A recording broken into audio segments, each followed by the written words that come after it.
నేను నిర్దోష ప్రాణులను ఇక హత్య చెయ్యలేను. అరే వేటాడకపోతే నువ్వు ఆకులు అలమలతో పొట్ట నింపుకుంటావా ఆ? అరే పశువులను తినకపోతే ఏమిటి పశువులు తినే ఆకులు అలములు తింటావా?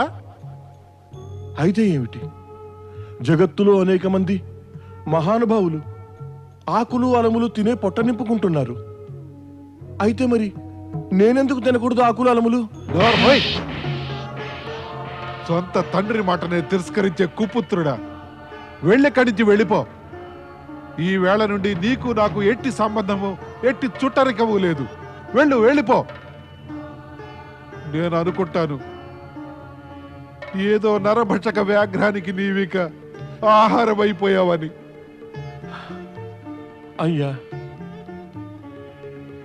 నీవు జీవితమంతా ఎన్నో నిర్దోష ప్రాణులను హత్య చేసి ఘోర పాపం చేసావు.